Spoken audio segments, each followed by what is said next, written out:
नमस्कार, मैं हूं तृप्ता आर्य। इंडिया 18 में आप सभी का स्वागत है हमारे खास प्रोग्राम खास मुलाकात में।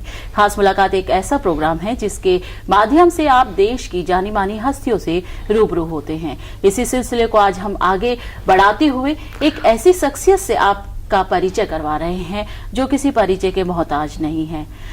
उनका जन्म तो हुआ एक गरीब परिवार में, लेकिन गरीबी को उन्होंने अपने हौसलों के आगे आड़े आने नहीं दिया।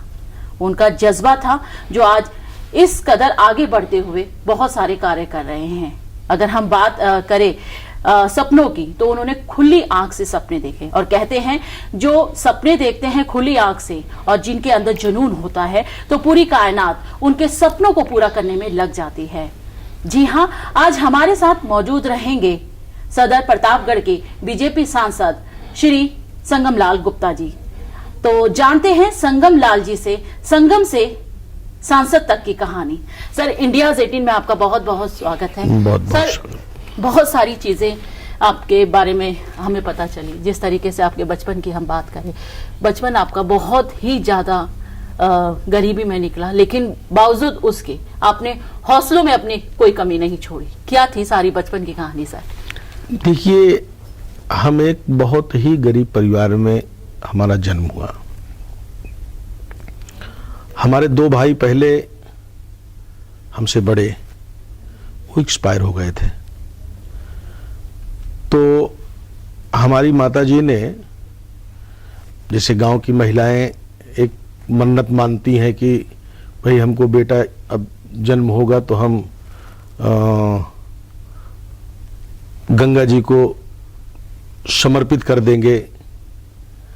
तो ऐसी ही हमारी एक कहानी थी कि हमारे जब दोनों भाई एक्सपायर हुए, मेरे एक बहन एक्सपायर हो गई, तो हमारी माताजी ने, जब हम गर्भ में थे तो उन्होंने एक मन्नत माना। और हमारी माँ शीतला जी की पुजारी थी, उनकी पूजा वूजा करती थी। और गरीबी हमने इतनी नज़दीक से देखा है। जब हम पैदा हुए तो 1 साल हो गए, हम बीमार बहुत रहते थे। हमको ले गई संगम में, वहाँ संगम में उन्होंने हमको डाल दिया और वहाँ जो मल्लाह होता है, नाव चलाने वाला, उसने हमको वहाँ से निकाल के, फिर हमारी माँ ने उनको अपनी अंगूठी दे के खरीद लिया। उसने ही मेरा नाम रख दिया संगम। तो उसके बाद हम 6 साल की उम्र से हम संघर्ष कर रहे हैं। मतलब 6 साल की उम्र से गोली बिस्किट बेचना, पाव बेचना, और क्योंकि पिताजी थे और माँ भी हमारी मजदूरी करती थी। और उसके बाद हमारे और 2 भाई फिर उसके बाद हमसे छोटे हैं, बहन भी हमसे छोटे हैं। तो मेरे मन में एक आया, धीरे धीरे ऊपर बढ़ती गई। जब हम 6 साल से व्यवसाय में लगे थे, और व्यवसाय करना छोटा, मतलब बाजार में गोली बिस्किट बेचना, पहले गांव में आइसक्रीम बेचना, जिसे जैसे हम बड़े होते गए। और उसी के साथ पढ़ाई भी, हम स्कूल जाना। मगर क्या होता है, आदमी जब गरीबी के संघर्ष में रहता है तो उसको पहले पेट भरना उसकी आवश्यकता होती है। अब हम घर के बड़े होने के नाते तो कमाई, माँ के साथ जाना, पिताजी के साथ जाना, मतलब हमने जीवन में अपने इतने व्यवसाय कर डाले हैं कि उसका कोई सीमा ही नहीं है। तो मेरे मन में आया, जब मैं 15 साल का था, कि कहीं से मेरे पास 1 लाख रुपए आ जाए तो मैं गांव में एक तेल की चक्की डालूंगा, आटा पीसने और तेल पेरने वाली, जो गांव में होती है। अब 1 लाख रुपए की आवश्यकता पड़ गई, कहां से आए? तो उस समय हमारे यहाँ एक ट्रैक्टर फैक्ट्री खुली थी, बहुत बड़ी। तो ट्रैक्टर फैक्ट्री में उस समय हम, ये बात हम आपको बता रहे हैं, जब हम 15 साल की उम्र के थे, एटीएल में राशन पहुंचाते थे लोगों के यहाँ। मतलब उनके यहाँ हम जाए और ऑर्डर लेके आते थे, तो दुकानों से खरीद के उनके यहाँ ले जाके पहुंचाते थे, उसमें हमको कोई 10 रुपए 20 रुपए देते थे। अब उससे तो पूरा हो नहीं सकता था। हम 17 साल की उम्र में हम चले गए बंबई। मेरे पास 100 रुपए था, टिकट निकालने को दिया, टिकट लेके गया निकालने के लिए, वो 100 रुपए भी लेके चले गया। हम भी टिकट ही चले गए बंबई। अब वहां हम चाय की दुकान पे कुछ नौकरी किए, क्योंकि वहां कोई रहता तो था नहीं। कुछ गांव के लोग रहते थे, कुछ हमारे रिश्तेदार रहते थे, तो वहां मैं फुटपाथ पे सब्जियां बेचता था और फुटपाथ होटलों में खाता था, फुटपाथ पे सो जाता था। उसके बाद 17 साल की उम्र में घर का मैं बड़ा था, मेरी शादी कर दिए कि भाई ये बंबई ना जाए, यहीं रहें। और शादी होने के बाद फिर मैं बंबई भाग गया, पिताजी गए लेके आए। तो वहां हम फुटपाथ से अपने जीवन की शुरुआत किया। सब्जी बेचा, फिर किराने की दुकान पे नौकरी किया, फिर दूसरे एक्सपोर्ट की कंपनी में नौकरी किया, और मेरा सपना था कि मैं 1 लाख रुपए कमा लूं। अब गांव का घर का बड़ा होने के नाते मतलब मेरी एक ख्वाहिश थी, मगर एक लक्ष्य मेरा एक बड़ा था। तो जिस काम में मैं लगता था, उस काम में हम पूरे मनोयोग से उस काम को सफल बनाने के लिए, तो हम कोई भी कार्य में 3 साल से ज्यादा हमने कोई कार्य किया नहीं है। सर, उस समय आर्थिक तंगी बहुत थी। अब अगर हम देखें, ये तो एक फिल्मी स्टोरी जैसी लगती है, शायद आपके जीवन में कोई फिल्म भी बने आगे जाकर। जिस तरीके से आपने बताया कि आप महज 6 साल की उम्र से काम कर रहे हैं, आपने बिस्किट, पाव, टॉफी, वो कोई काम नहीं जो आपने ना किया हो। फिर उसके बाद आप 15 साल की उम्र में मुंबई आते हैं। मुंबई में आपने अलग अलग जगहों में जैसे ट्रैवल एजेंसीज में आपने काम किया, सब कुछ किया। तो एकदम फिर राजनीतिक राजनीति की तरफ कैसे आगे बढ़े, कैसे रुचि जगी? अब देखिए क्या है कि किराने की दुकान नौकरी किया तो खुद की हो गई, भाई लोगों को लेके गए, फिर अपनी 2 दुकानें हमने भाड़े पे लिया, फिर भाई लोगों को दुकान सेट करके दिया। फिर मैं कंस्ट्रक्शन के बिजनेस में चले गया। हमारे एक पार्टनर थे गुजरात के, वो लोग, गुजरातियों से हमारा संबंध बहुत क्लोज था, तो वो लोग अपने साथ हमको बिजनेस में रख लिए। तो मैं जिसके साथ काम किया बहुत ईमानदारी से किया, तो लोग हमको पार्टनर बना लिए। मगर मेरे मन में, क्योंकि हमारा जो प्रतापगढ़ था एक्चुअली में राजाओं का जिला था, मतलब वहां आजादी के बाद कभी सामान्य व्यक्ति, किसी ने टिकट नहीं मांगा, न तो किसी ने कोई राजनीति में किसी ने कदम रखा। तो मेरे मन में एक ख्याल था कि देखिए, आज नेताओं की आवश्यकता, जो भी व्यक्ति राजनीति में आता है, राजनीति एक सेवा है, और जरूरत किसकी होती है? जो समाज में शोषित, वंचित, दलित, पिछड़ा, वही आदमी समाज में परेशान होता है, और उसी की आवश्यकता होती है कि हम सांसद हैं, हम विधायक हैं, हम उनकी मदद करें, हम उनकी सरकार की योजनाएं उनको दिलाएं, उनको न्याय दिलाएं, क्योंकि परेशान वही होता है। अमीर आदमी जो होता है, सामान्य परिवार का जो व्यक्ति होता है, वो कहीं से भी मदद ले लेता है। शायद वो अपनी परेशानी खुद पर, क्योंकि हमने वो परेशानी खुद झेला था। उसको देखते हुए मेरे मन में एक लालसा थी कि मैं एक दिन प्रतापगढ़ में, तो जब मैं सब कुछ संपन्न हो गया, मतलब हम व्यवस्थित हो गए, तो हम प्रतापगढ़ में आए दिन सामाजिक कार्य करते थे। बहुत गरीबों की बेटियों की शादी कराना, ठंडी के मौसम में गरीबों को, बच्चों को, क्योंकि हम भाई गरीबी के अभाव में हमारी शिक्षा भी नहीं हो पाई, तो सबसे पहले हमने एक विद्यालय बहुत बड़ा डाला हमने, उसका नाम संगम इंटरनेशनल स्कूल है। आज उसमें 2000 बच्चे हैं। तो बहुत जो ग्रामीण क्षेत्र के बच्चे जिसके पास पैसे के अभाव में शिक्षा नहीं ग्रहण कर पाते, ऐसे बच्चों को हम वहाँ फ्री शिक्षा देने का भी हमने बहुत सारे लोगों को हमने मदद किया।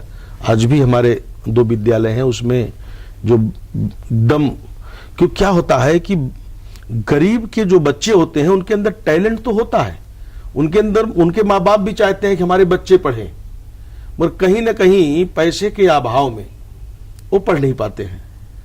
तो हमने सबसे पहले हमने विद्यालय डाला, बाकी के सेवा के कार्य हमारे होते रहे, मगर हमने सोचा कि हम अपने पास से जब तक हमारे पास कोई पावर नहीं होगा तब तक हम पूर्ण रूप से सेवा नहीं कर पाएंगे। तो हमने 2014 में सीधे हमने लोकसभा का ही टिकट मांगा और हमें टिकट में सफलता नहीं मिली। और दूसरा क्या है कि स्कूल के साथ साथ हमने प्रतापगढ़ में हमारी माताजी ने जिस जमीनों पे मजदूरी किया था उसमें हमने एक बहुत बड़ा विशाल देवी का मंदिर बनवाया।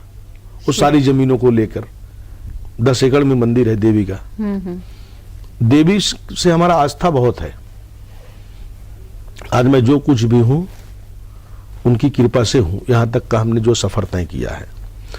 तो एक तो गरीबों से मेरा लगाव बहुत है, क्योंकि उस जगह से हम निकल कर आया हूं जहां आदमी अपने आप में मायूस हो जाता है कि हम अपनी जिंदगी को कैसे जिएं, हम अपने बच्चों को कैसे पालें, हम अपनी शिक्षा को कैसे ग्रहण करें। हमारे पास पैसे के अभाव है, समाज हमें दुत्कारता है, क्योंकि गरीब आदमी को हर आदमी ठोकर मारता है। तो मेरे मन में था कि भाई अपने पास कितना भी कोई पैसा हो उससे हम पूर्ण रूप से लोगों की सेवाएं नहीं कर सकता जब तक हमारे पास कोई पावर नहीं हो। तो हम 2017 में पार्टी ने हमको टिकट दिया, हम वहां से विधायक चुने गए। तो मेरा निरंतर यही प्रयास रहा कि लोगों के बीच में जाना, उनका उत्साहवर्धन करना। ज्यादा से ज्यादा हम गरीबों के यहां जाते थे, ज्यादा से ज्यादा उनकी समस्याएं सुनते थे, सरकार की योजनाएं उनके तक कैसे पहुंचे, बिचौलिया समाप्त हो, जो हमारी सरकार का मिशन भी है। और उसके साथ साथ भाई हम भी शिक्षित, ज्यादा शिक्षा में नहीं थे, हमारी पत्नी भी नहीं थी, मगर हमने बच्चों को, मेरे दोनों बच्चे IIT पास आउट है बॉम्बे से, मेरी बेटी डॉक्टर है, वहां MD है। हाँ, मेरे बेटे अभी एक USA में है, एक ऑस्ट्रेलिया में है, वो लोग MBA करने गए हैं। तो शिक्षा जो होता है हर आदमी के, हर मनुष्य के जीवन का एक बहुत बड़ा श्रृंगार होता है, गहना होता है, और शिक्षा ही आदमी को परिवर्तित करता है। सर, क्योंकि आप शिक्षा पर बहुत जोर दे रहे हैं और आपका सपना है कि आप जिस जगह से चुनकर आए वहाँ पे काफ़ी ज़्यादा, जैसा कि आप बता रहे हैं कि आप गरीबों की मदद करते हैं, आप शिक्षा संस्थान के द्वारा कई गरीब बच्चों को पढ़ा रहे हैं, इससे ज़्यादा और कुछ करना की इच्छा आपके अंदर है। तो अगर हम बात करें प्रतापगढ़ की, क्योंकि काफ़ी ज़्यादा काम आपने वहाँ पर किया है, आपको लगता है कि जिस तरीके की सोच आपकी है, जिस तरीके से आप प्रतापगढ़ को आगे ले जाना चाहते हैं, युवाओं के लिए नौकरी और रोजगार के अवसर वहां पर आप प्रदान कर रहे हैं, तो आपको लगता है कि आप आगे जाकर प्रतापगढ़ को एक एजुकेशन हब बना पाएंगे? देखिए, जिस ट्रैक्टर फैक्ट्री में हम राशन पहुंचाते थे वो 1990 में बंद हो गई। बंद हुई तभी मैं बॉम्बे चले गया, और मैं आने के बाद मेरी पहला लक्ष्य था कि उस फैक्ट्री को पुनः चालू करना। विधायक बनने के बाद मैं कंटिन्यू लगा रहा, और आज उसमें हमें सफलता मिली कि आज वो ट्रैक्टर फैक्ट्री की जमीन हमने क्लियर कराया, 100 एकड़ शहर को लग के है। अब उसमें एक बड़ा इंडस्ट्रियल पार्क बनेगा जो कम से कम 20 से 25 हजार लोगों को रोजगार मिलेगा, नौकरियां मिलेगी। और कई सारे ऐसे, आजादी के बाद हमारे यहाँ मेडिकल कॉलेज नहीं थे, हम विधायक के कार्यकाल में मेडिकल कॉलेज की स्थापना कराया, बाईपास सेंशन कराया। तो कई सारी योजनाएं, देखिए विकास से ही परिवर्तन होता है। शिक्षा आदमी, अगर कोई भी गरीब परिवार, और गरीब परिवार के जीवन में परिवर्तन तभी हो सकता है उस गांव का विकास हो, और उस गांव में जो गरीब व्यक्ति है उसको शिक्षा से जोड़ा जाए। जैसे ही वो शिक्षित होगा वैसे वो समाज में परिवर्तन आ जाएगा, उसके जीवन में परिवर्तन आ जाएगा। तो ये मेरी पहली प्राथमिकता है कि जो भी, जैसे हमने अपने जीवन पे, बहुत सारे लोग इस मुकाम पर पहुंचने के बाद अपनी बहुत सारी चीजें छिपा लेते हैं, मगर हमसे मीडिया के लोगों ने भाई हम जिस जमीन से जुड़े हुए व्यक्ति हैं, तो सारे लोग अभी आज भी हमारे साथ के लोग सब्जी बेच रहे हैं बॉम्बे में, आज भी हमारे साथ के लोग वहां बाजारों में गुल्लैया और पापड़ी बेचते हैं, जो हमारे साथ उस समय धंधा करते थे, आज भी वो कर रहे हैं, आज भी उनके साथ मैं बैठता हूं। तो हमारी जो डॉक्यूमेंट्री जो हमसे परमिशन लेके बनाने का उन्होंने सोचा, हमसे बोला कि सांसद जी हम चाहते हैं कि आपके जीवन पे एक डॉक्यूमेंट्री बना दें। तो हमने बोला हाँ बना दो। उससे क्या होता है कि जो हमारे युवा हैं जो पढ़कर एक मायूस हो जाते हैं कि हम क्या करें आगे, तो उनको उससे एक प्रेरणा मिलेगी कि एक गरीब आदमी जो फुटपाथ पे सोता है, अगर उसके हौसले बुलंद हैं, उसकी सोच किसी मुकाम को पाने का है, तो वो अवश्य पा सकता है। सर, आपने एक बहुत यहाँ पे दिल को टच करने वाली बात बोली कि आपके साथी जो हैं, जो आपकी गरीबी में आप जब काम कर रहे थे तब के साथी हैं, मुंबई में सब्जी बेचते, ठेला लगाते हैं, गांव में भी हैं, तो आप जाते हैं उनके साथ। कभी ऐसा हुआ है कि आप पुराने दिनों में वापस आके, क्योंकि आप आज एक गरिमा के पद पर हैं और आप काफी ज्यादा पावरफुल हैं, आप आज भी उन्हीं से ऐसे मिलते हैं? आज भी उनसे ऐसे मिलता हूं, आज भी उनके साथ मैं खाना खाता हूं, आज भी जो गांव में हमारे साथ गुल्लैया पापड़ी और जलेबी बेचते थे, आज भी मैं उनके साथ, अभी 2 दिन पहले उन लोगों के साथ में बैठा था। हमारे यहाँ टाउन एरिया का चुनाव था, सारे लोगों को बुलाया और उनके साथ हमने भोजन किया। तो सर उनका रिएक्शन क्या होता है? क्योंकि जिस संगम से वो पहले मिले थे वो संगम कुछ और था, आज वो जिस संगम से मिल रहे हैं वो संगम संसद तक जा पहुंचा। अब देखिए क्या है, हमारे लिए भी तो एक सपना है, जिस मुकाम से हम, जिस जमीन से, जिस जगह से हमने अपने जीवन की शुरुआत किया है, हमारे लिए भी एक सपना है कि ईश्वर ने मगर हमारा निरंतर सोच बिल्कुल क्लियर रहा कि कोई भी व्यक्ति किसी भी चीज को अगर हासिल करना चाहता है, उसका लक्ष्य अगर निर्धारित है और वो पूरे मन से और पूरे ईमानदारी के तहत, पूरे मन और कर्म के साथ अगर उसको हासिल करना चाहता है, तो 1000% उसको उस मुकाम पर कोई पहुंचने से रोक सकता नहीं है।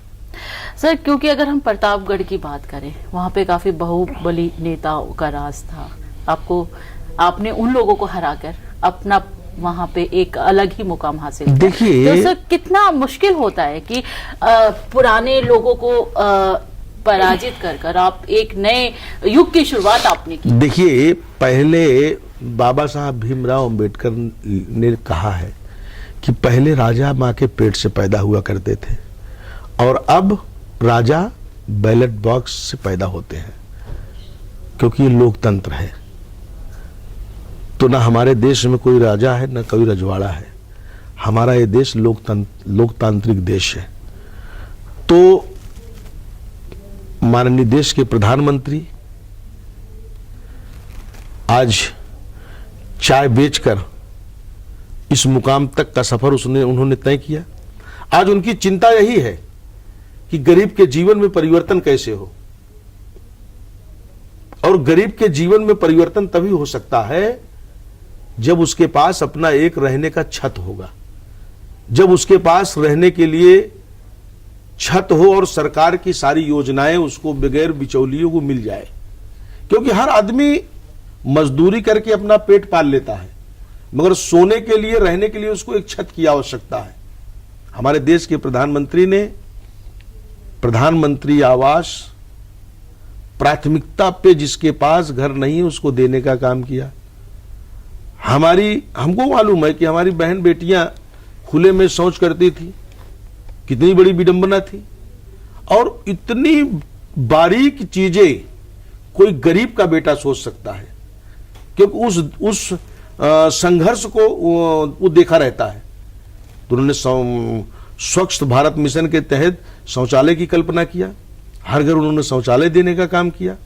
हमें मालूम है कि पहले हमारी माँ भी चूल्हे पे खाना बनाती थी, तो बहुत सारे बीमारियों से हमारी माताएं बहनें ग्रसित हो जाती थी, तो उन्होंने उज्ज्वला गैस देने का भी प्रावधान किया। बेटियों को बढ़ावा देने के लिए बेटी बचाओ बेटी पढ़ाओ कई सारी योजनाएं सरकार ने लागू किया है। तो सोच तो वही सकता है जो उस जमीन से निकला होगा, उसको जिसको मालूम होगा गरीबी क्या होती है। तो आज देश के प्रधानमंत्री को मालूम है कि गरीबी क्या होती है, इसके लिए उनका पूरा फोकस समाज के अंतिम पायदान पर जो व्यक्ति है उसके जीवन में परिवर्तन लाना है। सर, यहाँ पे हम गरीबी की बात करें, क्योंकि आपने जो आपकी आंखों से, शायद मैं कैमरे से नहीं दिखा पा रही, जो एक वर्ड है गरीबी, आपने कई बार उसका इस्तेमाल किया। मुझे लगता है कि बहुत सारी तकलीफें आपने उस समय देखी, क्योंकि मैं आपके बिल्कुल करीब बैठी हुई, तो शायद वो आंखों में मैं आपके देख पा रही हूँ। सर, कोई ऐसा हादसा जो आज आपको नहीं भूलता, कभी आता है सपनों में कि आप डर जाते हैं, कि भगवान से बोलते भगवान नहीं, आइंदा से ऐसे सपने मत दिखाना, जो आपकी अपनी लाइफ में और आप नहीं भूल पाते आपकी? क्योंकि कई बार ऐसा होता है कि आपने जैसे कहा कि भाई बहनों की जिम्मेवारी थी, माँ संगम में आपको डालने जा रही थी, संगम आपका नाम पड़ा, तो आपको कभी परेशान किया वो? हमारे सामने एक ऐसी परिस्थिति उस समय थी जिसे आदमी भूख से जब तड़पता है तो उसको रोटी चाहिए। उस समय मतलब हमें एक टाइम खाना मिलता था, दूसरे टाइम मिलता नहीं था। तो हमारे यहाँ उस समय आलू लोग जो खेतियां होती थी, तो कुछ हमारे यहाँ जो बड़े आलू के व्यापारी थे, उसकी छटाई होकर जो सड़ी हुई आलू होती थी उसको एक जगह कहीं फेंक दिया जाता था, नाली के पास इधर उधर। तो उसको हम जाते थे और सड़ी हुई आलू को चाकू से काट के फेंक देते थे, बाकी की आलू हम ले आते थे, उसको भूंज के बाकी चीजों में, मतलब उसको भी खा के हमने, तो वो भी दिन हमने देखा है कि ऐसा किसी के ऊपर ये चीजें नहीं आनी चाहिए। उस समय भी हमने देखा है कि उस आलू को, सड़ी हुई आलू को काट करके और उस गंदगी से उठा करके हम धो के लाए हैं, जहां आदमी कभी सोच भी नहीं सकता है। तो आज हमें हर चीज हमें अनुभव है और हमें गरीबों से प्यार बहुत है।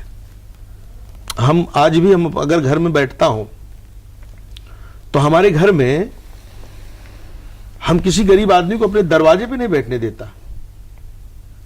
हमारे यहां हमसे मिलने के लिए एक गरीब आदमी जो कभी सोच नहीं सकता है कि हम सांसद और विधायक से मिल सकता हूं और हम अपनी बात किसी सांसद और विधायक से सामने बात कर सकता हूं, कभी सोच नहीं सकता है। मैं उनसे सीधे मिलता हूं, उनको घर में बिठाता हूं, उनकी समस्याएं से अवगत होता हूं और हर संभव उनकी मदद करता हूं। क्योंकि गरीब क्या होता है कि गरीब एक ईश्वर का श्राप होता है। आज देखिए आप, एक अमीर आदमी जो लाखों रुपए कमाता है, लाखों रुपए कमाने वाला आदमी बहुत परेशान होता है, और एक मजदूरी करने वाला आदमी जो 500 रुपए कमाता है, वो अपने घर में रहता भी है, अपनी रिश्तेदारियों में भी जाता है, अपने बच्चों को पढ़ाता भी है, खाता भी है और चैन की नींद सो जाता है। तो इसका मतलब है कि ईश्वर की उस गरीब के ऊपर विशेष कृपा होती है। और एक अमीर आदमी लाख रुपए कमाने के बावजूद भी कहीं उसके बच्चे आवारा होते हैं, कहीं उसके बीमारियों से ग्रसित होता है, और एक गरीब आदमी के बच्चे को रोड पे आप देख रहे हो ठंडियों में भी। तो गरीब एक ईश्वर का श्राप होता है और वो एक परीक्षा देता है और उसके ऊपर विशेष कृपा होती है परमात्मा की। और वो परीक्षा आपने पास करी सर, आपकी परीक्षा ली। तो हमारा कहने का मतलब क्या है कि उस परीक्षा को भी हमने पास किया। इसके लिए हमें उनसे हमदर्दी बहुत होती है कि हम जिस मुकाम से निकले हुए हैं, जिस जगह से, ऐसा किसी को ना हो। सर अब प्रतापगढ़ की बात करें, सांसद है वहां पर, काफी सारे चेंजेस वहां पर देखने को मिल रहे हैं आने वाले टाइम पर। अगर हम 2024 की बात करें, 24 बहुत करीब है, दिसंबर जा चुका है, 12 महीने 365 दिन अब है, लोकसभा इलेक्शन की तैयारी पे लग गई है सरकार। सर आपका क्या विजन है प्रतापगढ़ को लेकर? और क्योंकि काफी सारी चीजें वहां पर आप बता रहे हैं कि आप एजुकेशन हब बनाना चाहते हैं, रोजगार वहां पे करना चाहते हैं। प्रतापगढ़ हमारा जिस तरीके से पहले वहां राजा महाराजा मंत्री भी रह चुके थे, सांसद विधायक भी रह चुके थे, मगर हमारा प्रतापगढ़ विकास से वंचित था, क्योंकि उनके दिमाग में एक मानसिकता होती है कि लोगों को जागरूक मत करो, लोगों को गुलाम बना के रखो।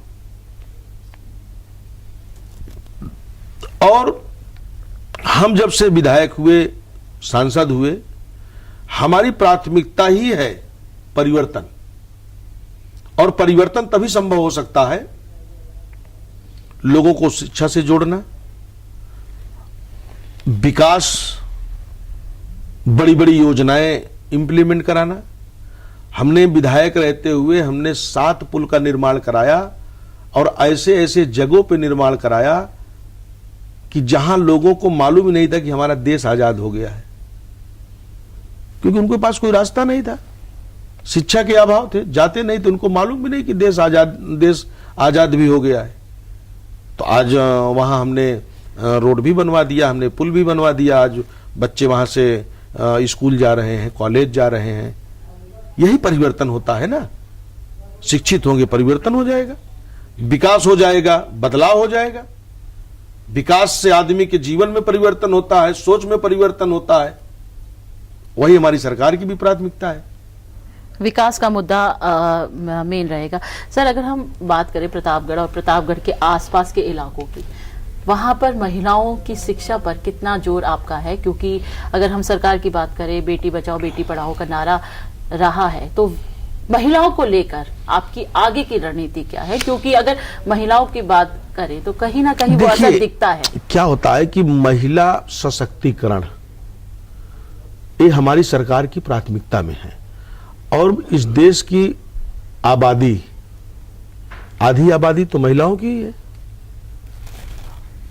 और जब महिलाएं शिक्षित हो जाएं, जागरूक हो जाएं, कई सारी योजनाएं हमारी सरकार महिलाओं के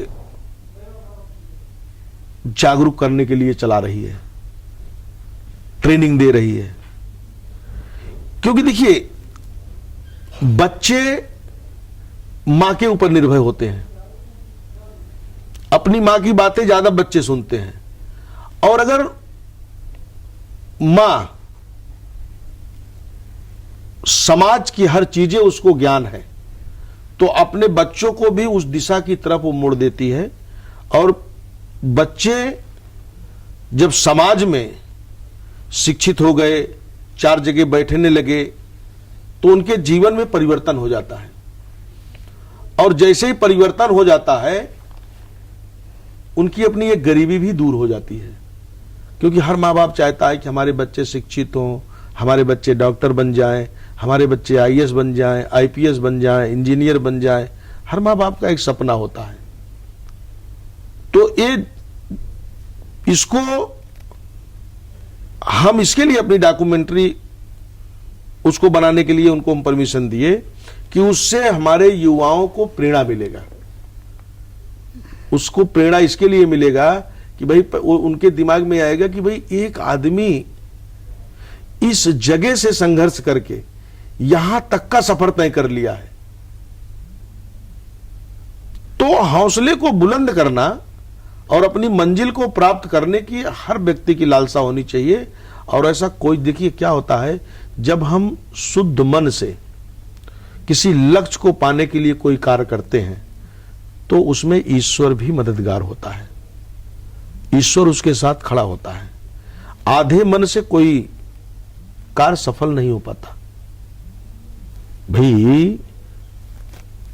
आधे मन से न कार्य सफल हो सकता है न वो पूर्ण हो सकता है, जब तक आप पूरे मन से किसी लक्ष्य को पाने के लिए आप दृढ़ विश्वास करके अगर दौड़ लगाते हैं तो आप अपनी मंजिल को प्राप्त कर लेते हैं। ये मेरे जीवन का उदाहरण है। सर, इंडियाज 18 के दर्शक आपको सुन रहे हैं क्योंकि आप एक समाज के लिए बहुत बड़ा उदाहरण हैं।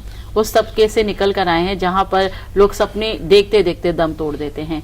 आप हमारे देश की युवा पीढ़ी को क्या मैसेज देना चाहते हैं? नहीं, हम आज के युवाओं को यही संदेश देना चाहता हूं आपके चैनल के माध्यम से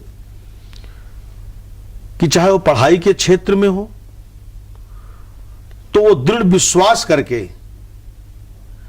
और किसी चीज को पाने के लिए, क्योंकि हर व्यक्ति, देखिए 18 से जो 25 की उम्र होती है,